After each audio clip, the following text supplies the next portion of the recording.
시간은 없고 공부는 해야겠고 찾기는 귀찮고 책만 펴면 잠이 오는 직장인들을 위한 방송 직장인들의 출근길 대학원 직지심공 시작하겠습니다. 와. 와.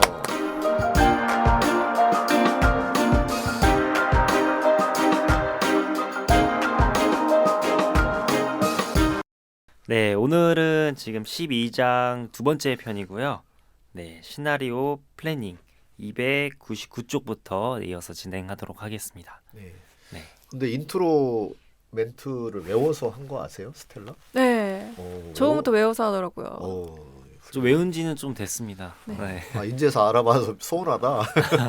그 오스틴이 고집이 상당해요. 네. 오. 절대 보지 않겠다. 오, 나는 진짜? 무조건 외워서 야, 하겠다. 멋지다. 네. 네.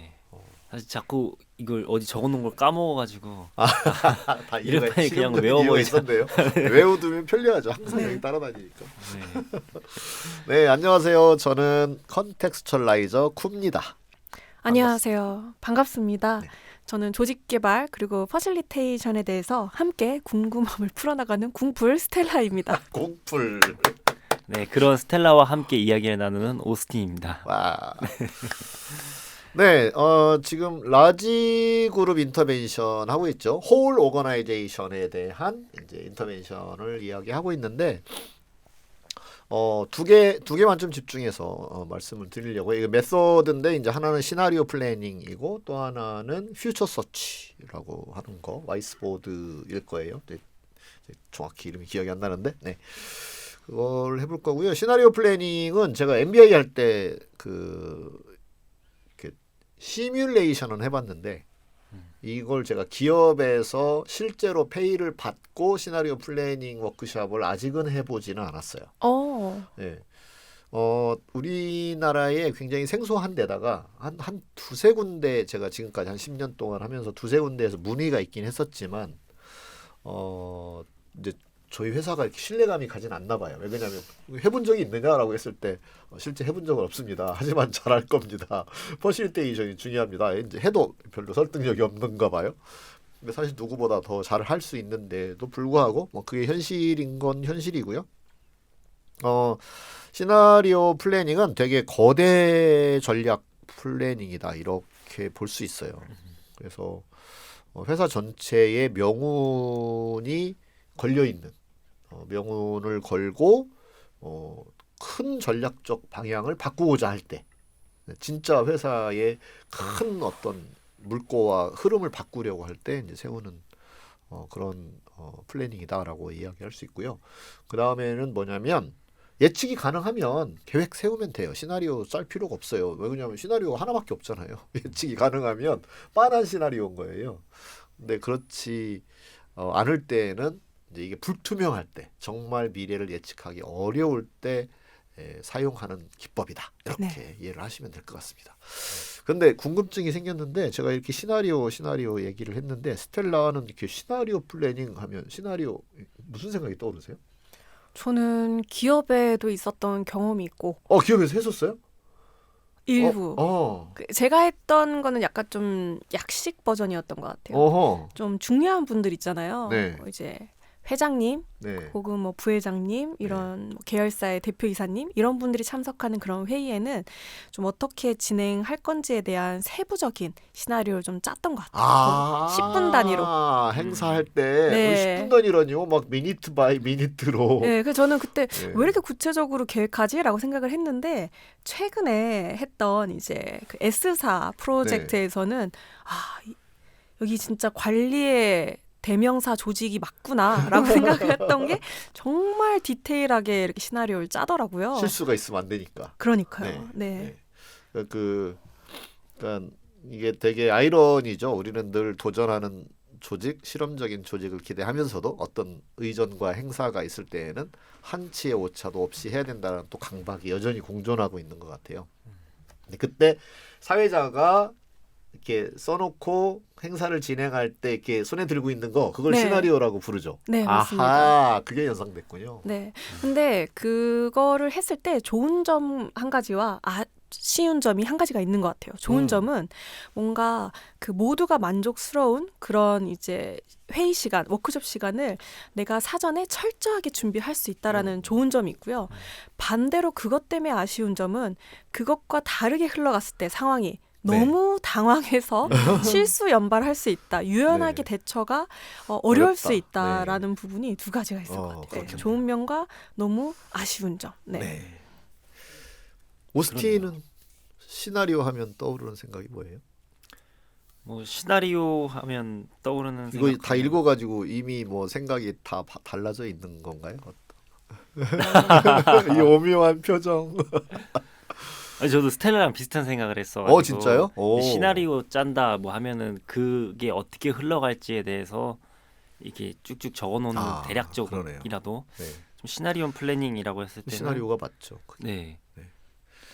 그러니까 이게 되게 큰 차이네요. 아까 우리가 지난 시간에도 얘기했지만 이제 전체 그룹이 참여하는 전체 조직이 참여하는 건 대체로 긴 계획이다라고 했잖아요. 근데 지금 우리가 두 명이 말한 그 시나리오는 아주 짧은 오늘 또는 이 시간에 하는 뭐 1시간, 2시간, 3시간짜리 시나리오를 말씀하신 거잖아요. 네. 근데 이 시나리오 플래닝에서 시나리오는 몇 년 또는 오. 몇십 년을 말하는 겁니다.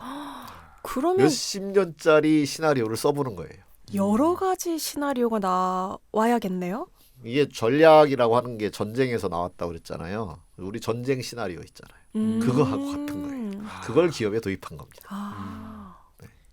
여기를 어디 함락시키고 그다음 거기로 가서 그렇죠. 함락시키고. 만약에 뭐 드론으로 공격을 해오면 어떻게 할 거냐. 이게 시나리오예요. 네. 만약에 미사일로 공격을 해오면 어떻게 할 거냐. 만약에 잠수함이 들어오면 어떻게 할 거냐. 이게 다 시나리오가잖아요. 네. 그럼 그 시나리오를 가상으로 우리가 상상할 수 있는 시나리오를 만들어 놓고 그거에 따른 대비책을 세워 놓는 거죠. 네. 그러면은 굉장히 다양한 그 예상 가능한 상황에 대한 모든 시나리오가 좀 필요할 수 있을 것 같아요. 그렇게 되면 이제 재난을 극복하거나 그런 네. 전쟁을 좀 더 빠른 판단으로 수행하는 데 도움이 되겠죠. 네. 그리고 연습하는 데도 도움이 되고. 네. 그게 여기서 말하는 시나리오 플래닝입니다. 네. 예측 가능성을 높일 수 있고 그다음에 컨트롤할 수 있는 범위를 조금 넓혀 나갈 수 있다라는 점에서 어떻게 보면 굉장히 안정적으로 느껴지는 것 같아요. 맞아요. 그러니까 이게 불확실성이 있을 때 시나리오를 만든다고 그랬잖아요. 그러니까 불확실성이 없다는 건 시나리오가 하나가 이미 있는 거다. 그런 거고 그게 정해져 있지 않아요. 어떻게 지금 상대가 공격을 해올지 모르는 거란 말이에요. 그러면 A, B, C, D 여러 개를 만들어 놓고 그거에 맞는 대응책을 수립을 해보는 거죠. 근데 사실 일어나지 않은 일이니까 여전히 A일지 C일지 사실 모르는 거죠. 네. 그런데 이제 국가의 이제 전쟁 시나리오 같은 경우는 그렇게 다양하게 세워놓겠지만 또 그 중에서 그 다음에는 이제 자 시나리오가 여러 개가 있어요. 예상 가능한 미래가 여러 개가 있어요. 그런데 그걸 대비를 해야 되는데 그럼 그 여러 개를 다 대비해야 돼.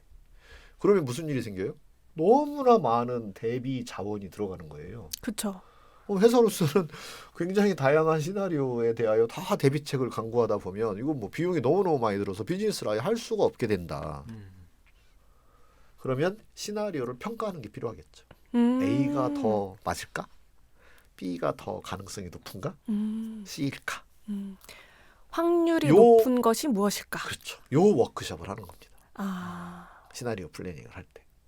그러니까 뭐 예상 가능한 시나리오 다 펼쳐놓고 그거에 대한 대비책을 다 세운다? 이건 너무 자원 낭비니까 그 중에 가장 그럴듯한 게 뭐냐? 네. 거기에는 미래이기 때문에 미래를 예상하는 가장 확실한 방법이 뭐라고 그랬죠? 과거를 돌아보는 것? 그것도 있고 또 더 확실한 방법이라고 일컬어지는 거. 미래를 만들어 내가 나가는 거. 만들어가는 거잖아요. 네. 네. 그러니까 여기에는 그러면 내 의지도 포함되는 거예요. 이렇게 시나리오를 놓고 나 이쪽 방향으로 밀고 갈 거야. 그거를 포함시킬 수 있죠. 이런 이야. 미래를 만들기 위해서 이렇게 끌고 가겠다. 그렇죠. 네. 다만 내 맘대로만 세상은 되지 않을 테니까 네. 그 미래에 나와 여러 가지 플레이를 같이 해야 되는 상대의 여러 가지 여건들을 보는 거죠. 저 이야기를 듣다 보니까 최근에 근 몇 년간 빅데이터로 그 미래를 예측하는 게 되게 많이 활발해지고 유행처럼. 있잖아요. 네, 네. 근데 그거랑 맥락이 굉장히 비슷하네요.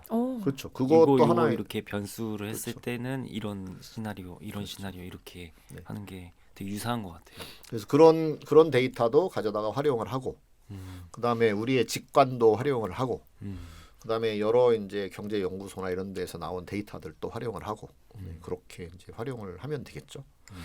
자, 내가 가구 회사예요. 가구 회사인데 이제 막 많이 성장을 이루었어요. 네. 근데 앞으로 이 가구의 미래가 어떻게 될지 알 수가 없어요. 이케아도 있고 한샘도 있고 뭐 보르네오 요즘도 보르네오가 잘 나가는지 모르겠습니다만 보르네오 있습니다. 네, 보르네오도 있고 근데 그런 이제 경쟁사들의 어떤 움직임들이 있잖아요. 그것도 있고 그다음에 뭐가 있냐면 주택 시장이 어떻게 바뀔 거냐. 아파트가 여전히 계속 성장하고 각광받는 주거 형태일 거냐. 아니면 뭐 인구가 줄면서 노령 연구가 늘어나면서 뭔가 다른 변화가 생길 거냐. 그죠? 그런 것들을 예측을 해봐야 될 거잖아요. 네, 그럼 그거에 따라서 내가 가구를 어떤 걸 디자인을 해서 어떤 시장을 공략해야 될지에 대한 판단이 달라질 테니까. 그렇죠. 네. 가족 구성의 변화도 봐야 될 네. 거고 뭐 이제 1인 가구, 그렇죠. 3인 일인 가구 가- 그런 그렇죠. 것도 봐야 네, 될 그런 거고. 것도 봐야 되고. 그다음에 의료 서비스와 뭐 뭔가 이 라이프 스타일의 변화 이런 것도 봐야 될 거고. 그다음에 목재를 주력으로 할 거냐 아니면 플라스틱으로 할 거냐. 그러면 목재 가격에 대한 예측도 해봐야 되잖아요. 그러면 기후 변화 이런 것도 생각을 해야 되잖아요. 그럼 기후 변화에 의해서 뭐 목재 생산량에 대하여 유엔에서 큰 규제를 하게 된다. 그럼 목재 가격이 확 올라갈 거다. 그러면 이제 아주 프리미엄 시장 말고는 목재 가구는 어렵다. 뭐 이런 판단이 설 수도 있잖아요. 그렇죠. 또 목재를 해외에서 이렇게 조달하는 경우에는 또 환율에 대한 영향도 크게 그렇죠. 받을 거고요. 네. 그래서 뭐 오일 가격도 혹시 영향을 끼칠까? 뭐 이런 여러 가지 변수들을 한꺼번에 다 모아서. 근데 내가 이 회사에서 막 자기 업무에 급하게 일을 할 때 그런 생각을 언제 하겠어요. 그죠? 유엔에서 목재에 관한 환경 규제를 할 거다 이런 생각 안 해보잖아요. 네. 그러니까 이런 것을 라지 그룹이 한 자리에 함께 모여서 이런저런 것들을 다 꺼내놓고 시나리오를 짜보자라고 하는 겁니다. 네. 그러면 어떻게 하냐면 맨 처음에 모여서 이제 제가 월익대에서 배웠던 그 방식은 그런 거예요. 팀을 짜요. 그러니까 그 시나리오를 이렇게 만드는 팀을 짜요. 몇 명 이렇게 소그룹을 짜는 거죠. 그러면 소그룹이 예를 들어서 10년 전략을 수립한다. 그럼 시나리오 플래닝 같은 경우는 보통 뭐 5년 이렇게 짧게 하지 않아요. 10년, 20년, 30년 막 이렇게 잡을 수 있는 거죠. 큰 방향을 잡는 거니까. 그래서 한 10년 계획을 세운다라고 했을 때 10년 후에 뉴스를 하나 써봐라 이렇게 합니다. 뉴스. 그러면 이제 10년 후에 우리 회사에 관련된 이제 뉴스 리포트가 나는 거예요. 그래서 망한 것이 나올 수도 있고, 그 다음에 진짜 잘 나가가지고 드디어 이케아 매출을 앞서다. 뭐 이런 기사가 날 수도 있잖아요. 그래가지고 그 시나리오를 4개를 쓰게 합니다. 4개. 최악. 드디어 뭐 창업 뭐 20년 만에 뭐 문을 닫다. 최악의 시나리오가 있을 수도 있고, 이제 최고로 좋은 최선의 시나리오도 있을 수 있고, 그 중간을 또 있을 수 있잖아요. 그 중간도 이제 어느 부분에서는 뭐 잘 됐는데 어느 부분이 뭐 안 됐다. 뭐 이런 기사가 날 수도 있잖아요. 네. 그래서 한 4개를 쓰게 합니다. 네. 4개를 쓰게 한 다음에 그 다음에는 각 시나리오마다 영향을 미쳤을 것 같은 요인들을 다 찾아내게 해요. 그럴 수 있잖아요. 예를 들어서 완전히 막 좋아졌다. 그러면 뭐 유가가 영향을 끼쳤을 수도 있고, 환율이 아까 얘기한 것처럼 영향을 끼쳤을 수도 있고, 그 다음에 무슨 타 회사가 영향을 끼쳤을 수도 있고, 여러 가지 요인들이 있을 수 있잖아요. 그래서 그걸 다 쓰게 해요. 다 쓰게 하면 보통 몇십 개 정도 나와요. 수십 개, 뭐 한 4, 50개 이렇게 요인들을 쭉 웬만한 걸 다 뽑아보는 거죠. 사실은 수백만 개겠죠. 근데 이제 우리가 생각할 때 그래도 좀 직접적인 관련이 있다. 직간접으로 우리가 생각할 쉽게 떠오르는 것들을 쫙 해보면 한 4, 50개가 나와요. 그런 워크숍을 하는 거예요. 그죠? 재밌겠죠. 네. 그 다음에는 그 두 개를 이제 차트에다가 앉혀서 예를 들어 4, 50개만 되더라도 너무 변수가 많은 거예요. 다루기에. 그쵸. 회사에서. 그건 네. 돈이 너무 많이 들어가. 네. 그걸 다 다루면 좋지. 좋은데 비용이 너무 들어가니까 그렇게까지 다룰 필요는 없는 거예요. 그러면 그 요인들을 이제 분포도를 만들어요. 그러니까 하나는 프리퀀시. 이게 진짜 일어날 가능성이 얼마나 높으냐고 프리퀀시나 또는 파서빌리티 가능성을 보는 거고 그다음에 한쪽 축은 시비어리티 이게 얼마나 큰 영향을 끼칠 거냐. 그러니까 빈도나 가능성은 낮아도 한 번 이게 일어났다 하면 어마어마한 게 있을 수 있잖아요. 뭐 예를 들어서 강도 8의 지진이다. 그러면 이건 뭐 몇백 년에 한 번 일어나지만 한 번 일어났다 하면 뭐 어마어마하다 이런 게 있잖아요. 그래서 그 두 개의 축에다가 그 수십 개의 요인들을 이제 배치를 해보는 거죠. 배치를 해봐요. 그 중에서 한 12개 정도의 이렇게 경계선을 그어보는 거예요. 12개 정도가 이제 매니저블하다. 우리가 좀 다룰 만하다. 해가지고. 그렇게 해서 그 12개의 요인을 놓고 그걸 가지고 이제 나름 이제 그럼 이제 요인으로 이제 12개로 나눠졌으니까 그 요인들이 실제로 앞으로 어떻게 벌어질지에 대하여 서로 이야기를 나눠볼 수 있겠죠. 그죠? 네. 그렇게 나누어서 이제 그걸 정리를 이렇게 합니다. 그걸 정리를 한 다음에 그거를 가지고 각각의 대응책들을 만들어 보는 거예요. 그죠? 각각의 대응책을 만들어 봐요. 그러면 뭐 유가에 대해서는 뭐 이렇게 하면 될 것 같다. 그다음에 또 다른 나무 가격에 대해서는 또 이렇게 하면 될 것 같다라고 하는 이제 대응책을 만들어 보는 거죠. 그러면 대응책을 만들어 놓고 나면 이제 대응책들이 쭉 있고 마지막에 시나리오가 이렇게 있잖아요. 시나리오가 이렇게 있는데 최악, 그다음에 최선, 그다음에 중간 어디쯤 하고 이렇게 매칭을 시켜봐요. 매칭을 시켜보면 우리가 현실적으로 이럴 것이다 저럴 것이다라고 분석한 그거하고 가장 잘 부합하는 게 어떤 건지를 이렇게 볼 수 있어요. 그죠? 제가 여기 뭐 말로 설명해서 조금 충분한 설명이 안 될 것 같긴 한데 그렇게 하면 그게 가장 잘 부합하는 시나리오를 가지고 이제 회사는 주력해서 전략을 수립하는 거죠. 네.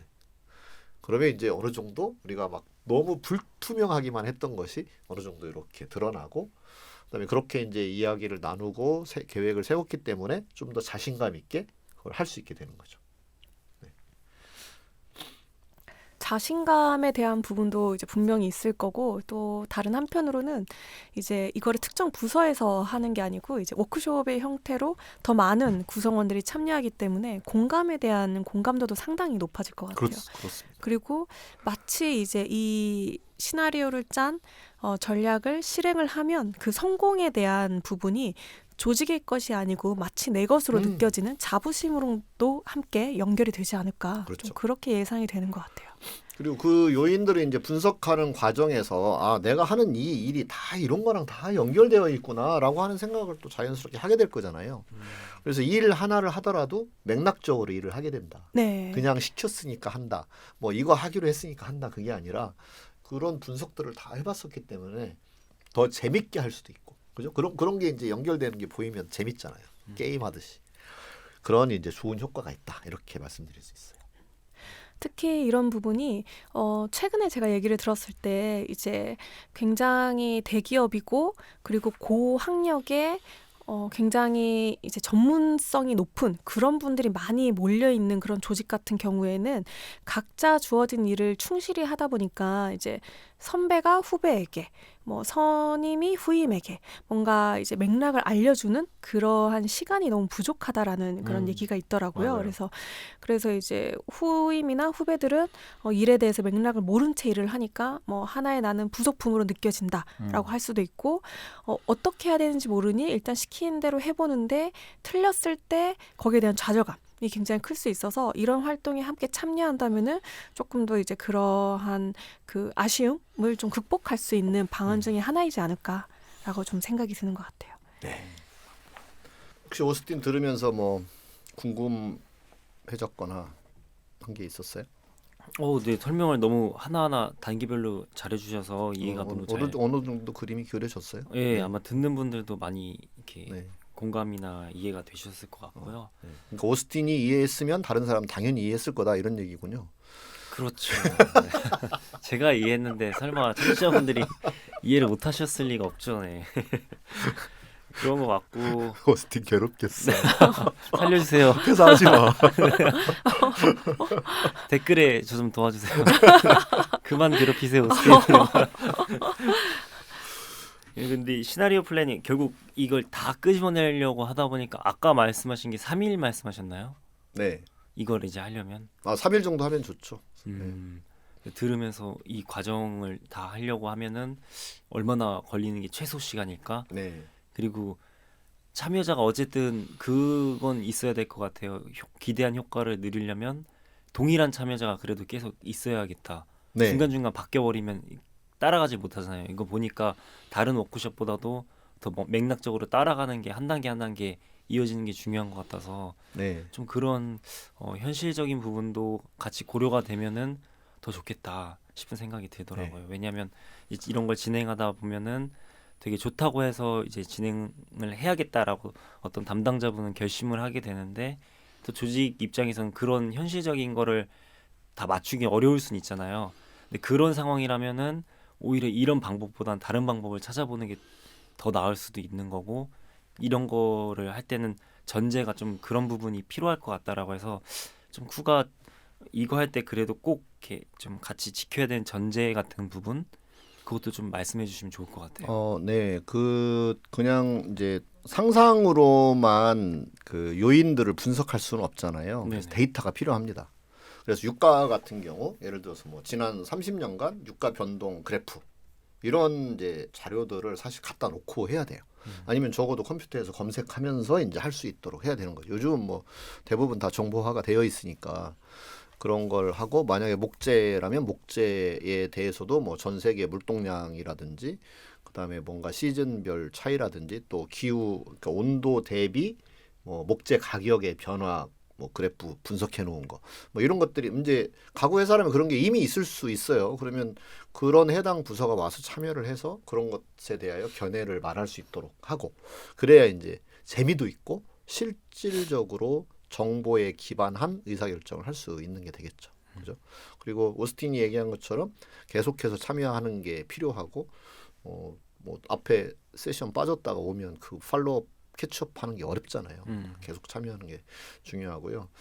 그다음에 이 책에서는 이제 시나리오 5개를 쓰는 걸 이제 권장을 했는데 뭐 5개도 좋은 것 중에 하나이고 그 개수는 뭐 여건에 따라서 인원이 좀 더 많이 참여한다. 그러면 시나리오를 좀 더 다양하게 해볼 수 있잖아요. 그 중에서 최종 하나를 고르거나 아니면 2개 정도는 가져간다. 플랜 A, B를 가져간다. 이렇게 할 수도 있는 거니까 그런 여러 가지는 또 유연하게 열 수 있다. 그런 거고 아까 요인도 제가 한 12개를 뽑는 것이 좋다라고 했는데 그것도 꼭 12개 해야 된다. 그런 강박에 시달릴 필요는 없어요. 우리가 충분히 다룰 수 있는 데이터가 넉넉하게 있고 분석 자료가 명확한 것들이 있다고 하면 20개를 하면 뭐 안 되겠어요? 아니면 뭐 10개로 줄이면 뭐가 안 되겠어요? 그죠? 그런 유연함도 필요하다. 이렇게 말씀드릴 수 있습니다. 그리고 한 가지만 더 보탠다면 이건 퓨처 서치에서는 이제 그 내용을 포함하고 있는데 외부 사람도 참여시켜라. 외부 사람도요. 네. 예를 들면 뭐 유가에 관한 분석이 이제 필요할 것 같다. 그러면 처음부터 그런 어떤 유가 분석 전문가 이런 사람도 있을 수 있잖아요. 그럼 그런 사람들 초빙을 해서 하면 더 좋죠. 그죠? 그래서 그런 부분 아니면 뭐 미래학자 이런 이제 학계에서 좀 미래의 전망을 늘 하시던 분 그런 분들은 이제 문화나 또는 데모그래피에 있어서의 앞으로 변화 예측 이런 걸 늘 고민하시던 분들이기 때문에 그런 분들이 와서 또 인풋을 주시면 더 좋은 시나리오 플래닝을 할 수 있다. 그렇게 말씀드릴 수 있습니다. 또 이제 고객도 함께 해볼 수 있을 것 같고요. 아 그러네요. 이거 네. 만족할지 안 할지 그쵸. 이런 걸 이렇게 만약에 개발한다 하면 네, 그러면 네. 네, 아주 네, 좀 중요한 부분을 지적해 주신 것 같고요. 퓨처 서치로 한번 넘어가 볼까요? 네. 다물어 피처 서치. 네. 네, 뭐 이름만 다르지 우리가 하는 비즈니스라고 하는 게 이제 현재의 상황이 있고 우리가 미래에 기대하는 우리의 열망이 있고 또는 우리의 열망과 상관없이 바뀌어 버리는 이제 변화라는 게 존재하는 거잖아요.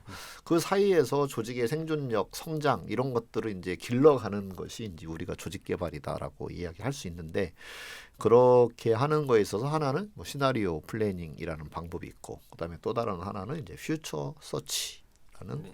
컨퍼런스가 있다. 네, 퓨처 서치도 2.5일 또는 3일 정도를 이야기를 하고 있어요. 네. 그리고 참고로 302페이지입니다. 네. 그 우리도 우리 4일간 워크숍 했잖아요. 네. 네, 우리가 우리 우리 회사에. 4일 워크숍을 했는데 4일 동안은 큰 전략적인 이야기도 나누었지만 이제 우리는 내부의 굉장히 디테일한 것까지 같이 함께 했던 거죠. 근데 여기는 순수하게 굉장히 미래지향적인 전사적이고도 장기적인 전략 수립에만 한 3일을 쓴다 이런 얘기예요. 뭐 내부의 어떤 디테일한 이슈들을 다루는 상황은 아니다 그런 거고. 그다음에 왜 4일은 안 합니까? 라고 말할 수 있어요. 근데 우리도 경험을 해봤지만 4일 하니까 굉장히 힘들잖아요. 네. 그죠? 체력적으로 사실 힘들어요. 이게 네. 굉장히 집중해서 머리를 쓰고 그다음에 그룹 워크를 하는 게 되게 그러니까 워크숍이라는 말 자체가 인텐시브 미팅이에요. 강도 높은 회의인 거예요. 네. 네, 그러니까 시간도 길고 보통 뭐 우리가 일반적으로 워크숍이 아니라 회의할 때에는 좀 짧은 시간을 말을 하잖아요. 근데 워크숍 하면 좀 길게 느껴지잖아요. 강도가 높아요.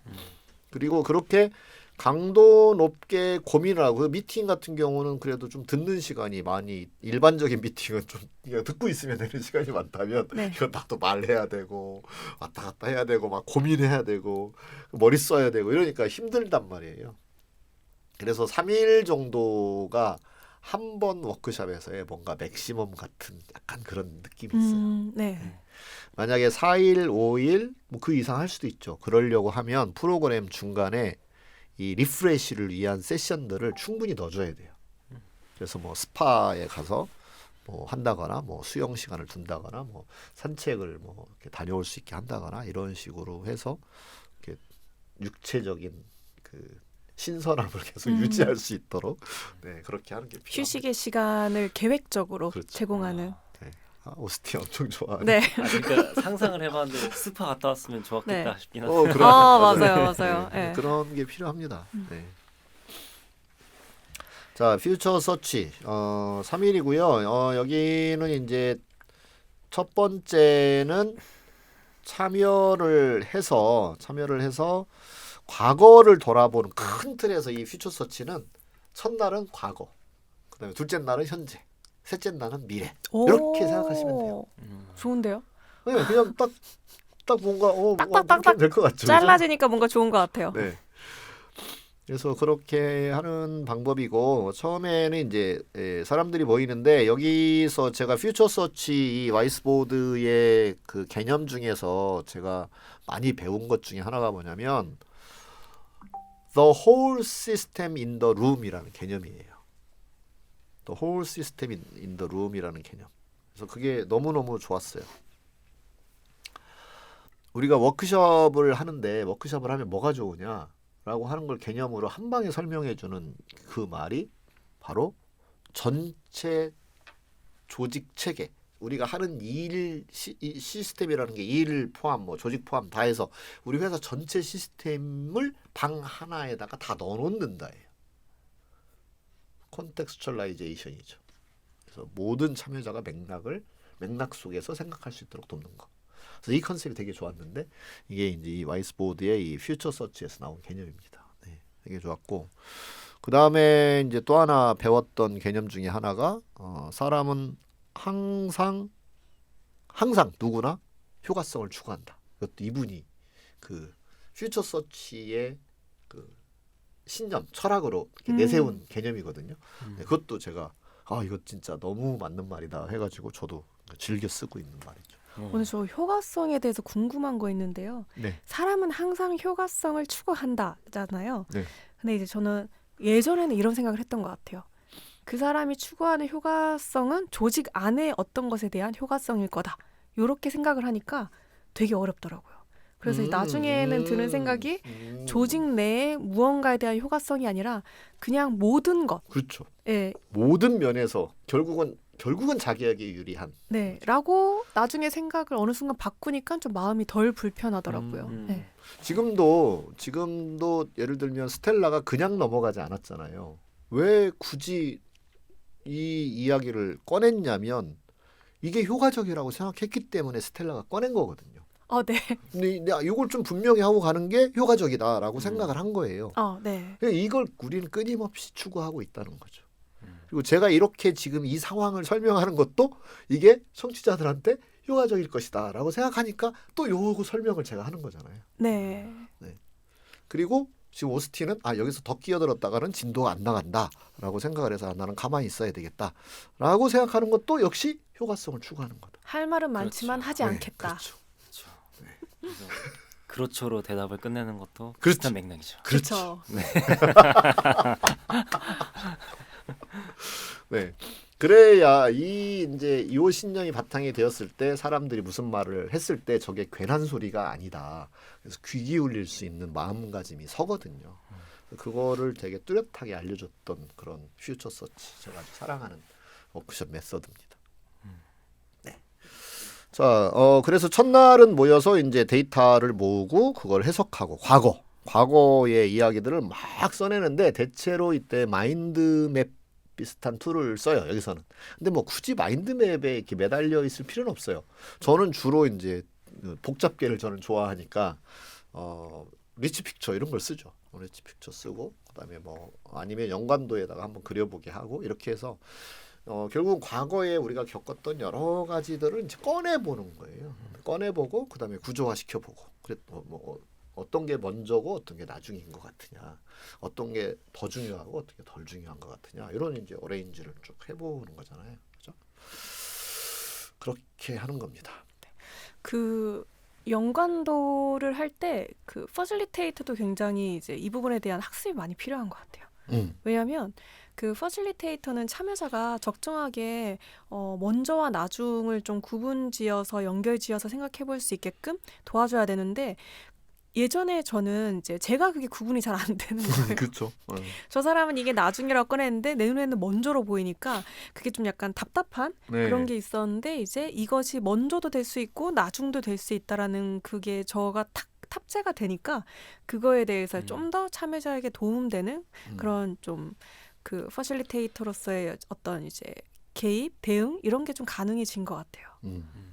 그리고 그 다음에 이제 두 번째 날로 넘어가면 그렇게 이제 첫날은 과거를 쫙 펼쳐놓는 그런 시간을 가지면 되고요. 그 다음에 이제 두 번째 날은 현재의 이야기를 하는 건데 뭐 현재라고 딱히 말할 수는 없지만 약간 자신들이 잘한 거? 회사가 문 닫지 않았으면 잘한 게 있기 때문이거든요. 네. 그래서 그리고 회사가 지금 정도밖에 못하는 거는 또 잘못한 게 있기 때문이거든요, 항상. 근데 우리가 이제 미래지향적으로 나가려면 우리의 긍정성을 이렇게 꺼내는 게 항상 좋다라고 하잖아요. 그래서 우리가 잘한 것, 그동안에 뭘 열심히 했고 어떻게 했는지 그런 것을 이제 발표하는 시간을 갖습니다. 두 번째 날은. 그래서 약간 자랑의 시간이다. 이렇게 생각하면 돼요. 어떤 식으로 자랑을 하느냐? 촌극 이런 거 시키는 거예요. 재밌잖아요. 촌극이요? 네, 뭔가 이렇게 앞에 무대에 나가서 약간 드라마 이런 거 짜가지고 네네. 쿠가 막 스텔라 막 혼내키는 거 이런 거 이제 해보고 네, 그런 걸 이제 해보게 하는 거예요. 그러니까 하고 싶은 걸 하게 하는 거예요. 네. 근데 약간 방향성은 좀 자랑할 만한 거. 우리가 이만큼 훌륭했다. 뭐 이런 것들을 이제 표현하는. 그래서 뭐 고객과 대화 장면에서 뭐 고객이 자꾸 뭐 깎아달라고 얘기하는데 내가 막 얘기해가지고 알았어요. 그러면 그렇게 주문할게요. 근데 막 대량 주문하는 그런 장면들. 네. 막 사람들이 그거 보면서 되게 재밌어하고 박수치고 그럴 거잖아요. 근데 그걸 하면서 이제 사람들은 역시 효과성을 추구하니까 아 다음에는 더 이렇게 더 잘해야 되겠네 이런 생각들이 들겠죠. 그죠? 자연스럽게. 그 다음에는 이제 시를 쓰게 하기도 합니다. 백일장 같은 거를 개최해 보는 거죠. 네. 그 다음에 노래를 뭐 가사 바꿔 부르기 이런 걸 할 수도 있고 댄스를 할 수도 있고 이렇게 다양하게 해보는 거예요. 축제처럼.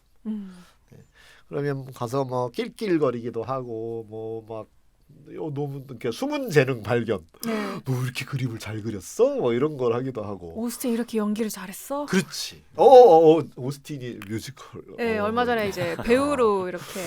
야, 아닙니다. 저는 앙상블이어가지고요.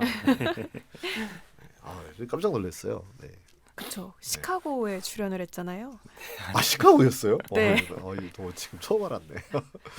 네, 다음에 그 할 때는 저한테도 좀 알려주시고. 플랜카드 들고 찾아가려고. 네. 네, 하게 될지 모르겠지만 네, 하게 된다면 네. 네. 이렇게 이제 숨은 재능이 있는 사람들이 있잖아요. 네. 그러면 그런 것들을 이렇게 발표할 수 있게 하는. 근데 발표의 방식, 이 프레젠테이션의 방식은 우리 전통적인 PPT만을 쓰는 게 아니라 그것도 괜찮아요. PPT도 뭐 나쁘다는 게 아니에요. 네. 근데 뭐 연극을 통해서 발표할 수도 있고 그다음에 노래를 통해서 또는 그림을 통해서 굉장히 다양하게 할 수 있다. 그런 겁니다. 그래서 이렇게 이제 하고 나면 사람들은 뭐 놀라움의 발견 또 우리의 이 펀한 그 기분 우리의 에너지 뭐 이런 것들을 많이 느낄 거잖아요. 그러면서 자연스럽게 와 진짜 우리 회사 대단하구나. 이렇게 멋있는 사람들과 나는 같이 일하고 있는 거였어. 이런 걸 은연중에 깨닫게 될 거잖아요. 네. 그래서 그걸 이제 기초로 그 다음에 데이 3에는 우리 이제 앞으로 미래에 뭘 해볼까요? 어떻게 해볼까요? 해서 액션 플랜을 세우는 겁니다. 액션 플랜을 세우는 건 뭐 또 우리가 여러 가지 방법이 있잖아요. 그래서 우선은 사업 아이템 뭐 이걸 해보면 좋겠어요. 저걸 해보면 좋겠어요. 뭐 이런 것들에 대하여 쭉 아이디어를 꺼내보게 하고 그다음에 그 중에서 모두 일치하는 거 그건 이제 하기로 하면 되잖아. 모두 일치하니까. 근데 일치하지 않는 건 좀 토론을 해볼 수 있잖아요. 어떤 점이 걱정되느냐 이렇게 해서 논의를 하고 그 부분이 보완이 되면 또 그것도 채택을 해서 하기로 하고 그렇게 하면 우리가 꿈꾸고 열망하는 그런 회사로서의 발전을 해나갈 수 있는 거죠. 그게 퓨처 서치 방법입니다. 네. 그래서 세 번째가 이제 그런 미래의 어떤 모습으로 우리가 가면 좋겠습니까? 또는 미래에서 무엇을 하면 좋겠습니까?를 이제 물어보는 것이기 때문에 퓨처 서치라는 이제 워크숍 이름이 붙여졌다 이렇게 보시면 될 것 같습니다. 재밌겠죠? 네. 퓨처 서치는 우리나라에 그렇게 많이 퍼져 있지는 않아요. 네. 저는 이제 이렇게 응용해서 많이 쓰고 있는데 저는 이제 영국에서 발전시킨 소프트 시스템즈 메소덜로지에서 좀 많이 따왔고 그건 이제 복잡계의 기반이어서 그다음에 이거 퓨처 서치도 되게 의미가 있어서 여기서 따오고 그래서 뭐 3일짜리 워크숍을 개최하는 경우 많지 않거든요. 우리나라에 아직은. 네. 근데 이틀짜리는 간혹 저희들이 의뢰를 받잖아요. 그때 이제 그걸 잘 믹스해서 응용해서 사용하고 있습니다. 네. 그래서 여러분들도 워크숍을 하실 때 꼭 하나의 기법을 가져다 그대로 하려고 생각할 필요가 없습니다. 그거 가져다 그대로 하려고 하는 강박이 제가 늘 이야기하지만 디자인 띵킹. 거기서 되게 좋은 것을 가져오고 그다음에 또 필요한 걸 가져가고 이렇게 해서 섞어서 쓰시면 됩니다. 네. 그다음에 이 책에서 이제 TQM 토탈 퀄리티 매니지먼트하고 그다음에 리엔지니어링 등등을 다루고 있어요. 그리고 식스 시그마도 다루고 있고.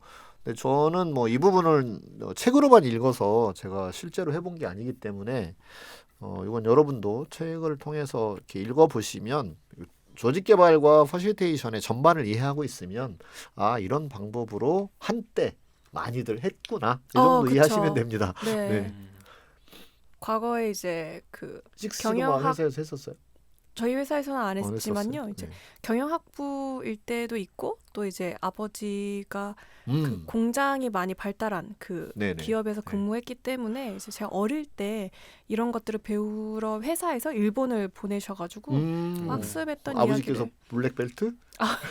벨트 관련된 일을 하셔가지고 네 그래서 갑자기 그 회사에서 이제 일본의 벤치마킹을 많이 보내더라고요. 그래가지고 네. 이제 몇 년에 한 번씩 이렇게 이제 보내셨어서 그때 얘기를 굉장히 들었던 것 같아요. 그래서 아 그냥 전통적 기법 중에 하나구나. 이 정도로만 저는 이해하고 있는 것 같아요. 네. 네. 그래서 이것도 하나의 기법이 이제 유행처럼 다른 데에서 하면 우리 회사도 이거 해야 되는 게 아닌가 하면서 이제 패드로 이렇게 퍼져 나가는 네. 것들이 있어요. 네네. 근데 그게 뭐 한편으로는 그래 그게 좋은 면이 있으니까 사람들이 썼겠지라고 네. 해서 그걸 내가 막 굳이 남들이 안 쓰는 걸 애써 찾아서 개성 있게 해야 되겠다 할 필요가 또 굳이 없잖아요. 그러니까 남들이 하는 거 가져다 쓰는 것도 저는 바람직한 면이 있다라고 보는데 또 이렇게 부안해동을 할 필요는 없는 거잖아요. 네, 맞습니다. 그래서 남이 하니까 나도 따라서 해봐야지 이렇게 또 할 필요는 없는 거예요. 예, 그래서 이 두 가지 측면을 잘 고려하면서 하시면 되고 전문가와 상담을 하셔서 어떤 방법으로 우리가 원하는 기대하는 목적을 달성할 수 있는지를 상담해서 정하면 가장 바람직한 방법이다. 그렇게 말씀드릴 수 있겠습니다. 네, 그리고 이 챕터에서 이제 인테그레이션, 소위 조직 합병을 했을 때에 관한 이야기도 다루고 있는데요. 그건 제가 다른 에피소드에서 PMI 사례를 다룬 적도 있고 해서 여기서는 더 이상 다루지는 않고 이것도 여러분이 이 책을 읽어보시는 것으로 그렇게 하면 좋으실 것 같고 저희 경험상 이제 합병을 했을 때 정말 필요합니다. 이것도 엄청나게 시간을 조금 뭐 적어도 한 이틀이라도 쓰면 합병의 효과를 훨씬 키울 수 있는데 그걸 하지 않고 그냥 이제 하게 되면 그냥 끊임없이 이전 그 조직의 과거에 머물러서 일을 하게 되잖아요. 굉장히 안 좋거든요. 그래서 전산 시스템의 통합 이런 것도 되게 중요한데 사람과 사람의 사회적 통합 이것도 굉장히 중요하다. 그래서 사회적 통합을 하려면 결국은 모여서 대화하는 방식을 취하는 것이 굉장히 바람직하다. 그게 매우 이질적인 회사가 모이는 경우도 있고 그다음에 성격이 비슷한 그 아주 성격이 비슷한 회사가 모이는 경우도 있는데 둘 다 서로 다뤄야 되는 이슈들이 굉장히 많거든요. 저희 최근에 했던 한 공공기관도 그랬고 얼마 전에 여러분 뭐 이름만 대면 너무나 잘 아는 큰 증권회사의 이제 병합도 있었고 S사도 있었고 네. 네, S사도 있었죠. 보험회사 있었고 그다음에 다른 회사는 이제 폐기물 처리하는 업체가 있었는데 거기도 그러니까 아주 조그마한 여러 개 폐기물 처리 회사를 이제 큰 자본이 와서 인수를 한 거예요. 다. 그러니까 뭐 되게 불안하기도 하고 우리는 좀 너무 작은데 저긴 되게 큰 회사인데 해서 또 우리가 또 쫄리는 거 아니야? 약간 이런 불안감들이 있고 네. 그다음에 회사가 근데 우리를 사가지고 도대체 뭘 하려고 우리를 산 거야? 뭐 이런 이제 불안감도 있고 그런 거를 한 자리에 모여서 회사의 비전을 세우고 같이 걱정거리를 이야기 나누고 그렇게 이제 진행했던 워크숍이 있거든요. 네. 또 지금 한창 진행하고 있는 프로젝트가 이제 어린이들이 되게 맛있게 먹는 그런 걸 만드는 이제 우리나라의 굴지의 엘사 관련된 이제 M&A에서 K가 굉장히 최근에 네, 그렇죠. 롱텀으로 지금 프로젝트를 진행하고 있더라고요. 그래서 제가 전에 근무했던 회사가 이제 기하 급수적으로 이렇게 성장했던 회사인데 이제 뭐 거의 20-30년간에 이제 40몇 배 성장하는 그런 회사였는데 그 기저에는 탁월한 M&A 전략이 있었던 거예요. 그런데 이제 제가 홀딩스에 있었으니까 다양한 가족사를 만나 뵀을 때 이제 M&A 된 인수합병을 당한 가족사 입장에서 이제 교육이나 워크숍 때 얘기를 들어보면은 상당한 불안감을 가지고 있더라고요. 그래서 그래서 이제 인수합병 전에 무언가 할 수 있다면은 이제 인수합병 전에 할 수 있는 활동들 좀 해보는 게 좋을 것 같고 그게 이제 뭐 여건적으로 어렵다라고 하면은 그 사후 활동이라도 좀 조직 차원에서 어떤 개입이 필요하지 않을까 그런 생각이 좀 많이 들었던 것 같아요. 네, 맞아요. 사전에 하는 게 사실 더 좋습니다. 네. 대체로 쉬쉬하다가 느닷없이 발표를 하면서 사람들이 막 당황에 빠지게 되는, 패닉에 빠지게 되는 그런 일들도 가끔 있거든요. 근데 전략적으로 그래야만 하는 약간 적대적 합병이라거나 그런 경우에는 뭐 어쩔 수 없이 그렇게 경영진에서 또는 자본이 이제 그렇게 해버릴 수도 있을 거예요. 그때는 이제 사후에 할 수밖에 없고 먼저 하는 게 되게 좋긴 하죠. 그래서 어느 정도 이게 뭐 어느 날 갑자기 손 악수하고 뭐 사인하고 그러지는 않을 거잖아요. 어느 정도 길게 이제 협상을 해 올 텐데 그 협상을 해 가는 과정에서 어느 시점에서는 아 이제 직원들의 동요와 구성원들 이런 걸 방지하기 위해서 그다음에 이제 그 승계 계획도 세우잖아요. 그 구성원들 그 직원들 승계 계획을 세우니까 그런 것이 이제 확정이 되고 나면 발표를 해서 사실 걱정이 뭐냐라는 질문을 던지고 그걸 얘기하게 하는 게 가장 키거든요. 네. 그래서 걱정이 뭡니까? 그러면 뭐 내가 나는 올해 이제 승진을 앞두고 있었는데 올해는 뭐 아니면 내년에는 나는 꼭 승진을 여기 있으면 될 텐데 저쪽에 가면 나 승진 못하는 거 아니냐? 이런 현실적인 개인적인 궁금증들이 있단 말이에요. 그래서 그런 것들을 말하고 듣고 그다음에 그 중에서 반영할 수 있는 건 또 나중에 인사에 반영하고 이렇게 하면 되니까 그런 걸 했을 때 훨씬 빨리 정착될 수 있다. 네, 그게 회사로서 돈을 버는 거다 이렇게 말씀드릴 수 있죠. 네. 해서 이제 이 책에 보면은 통합에 대한 4가지 레벨이 나오는데요. 그래서 개인 간 개별적 통합, 팀 통합, 팀 간 부서 간 통합, 그리고 전사적 통합 이렇게 4가지 레벨이 나와서 이 각각의 어떤 개입이 또 필요할지에 대해서도 좀 구체적으로 알고 싶으신 분들은 책을 좀 참고해 주시면 더 구체적으로 알아보실 수가 있을 것 너무 같습니다. 하나마나 한 얘기 아니에요? 약 올리는 거. 아니, 근데 저도 스텔라가 미안해가지고 이거 아유, 중요한 것 같은데 이제 지금 분위기상 다 다룰 것 같진 않아가지고 네, 힌트를 드리고 싶었어요. 네, 요거 좀 중요한- 봐주시면 좋겠다. 네, 도움되지 않을까. 타겟이 저에서 스텔라로 넘어간 것 같네요. 근데 이게 정말 중요하면서도 사실 저도 한마디 보태고 싶은 게 생각보다 그 아까 쿠가 말씀하신 공공기관 프로젝트를 같이 참여를 했었는데 당연히 이야기를 좀 하고 이런 걸 조율해 나가는 게 시작점이 좋지 않을까라고 생각을 한편 하면서도 그렇게 마주하기가 되게 두렵기도 하고 그렇죠. 이 왜냐하면 예. 조직 차원에서는 이걸로 인해서 이제 구성원들이 혼란이 가중될까봐 그거에 대한 그렇죠. 걱정도 굉장히 갈등이 크거든요. 가중된다 네. 이렇게 뭐 바라보기도 갈등, 하니까 그다음에 혼란. 혼란, 그걸로 인한 불안감의 증폭 이런 것들, 그러면 이제 그것들이 수면에 드러났을 때 조직은 다뤄야 되잖아요. 네. 그거에 대한 이제 무한한 책임감을 느껴서 애초에 이제 드러내지 않으려고 하는 그런 것도 있을 수 있죠.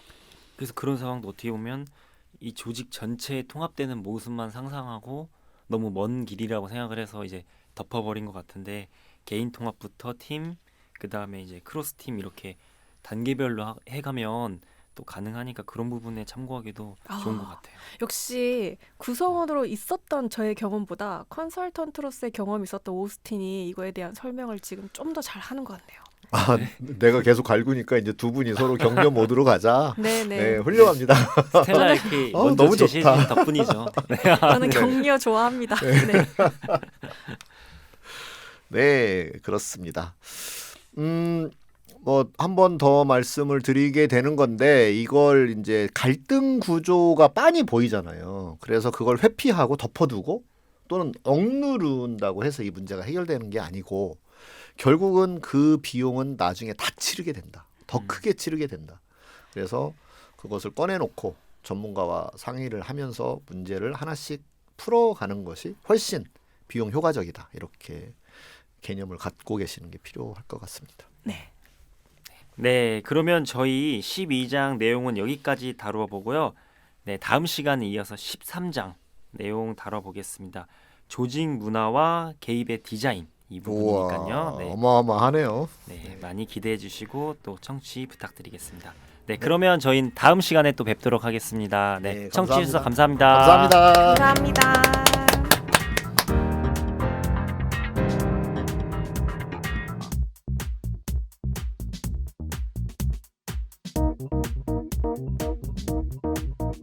감사합니다.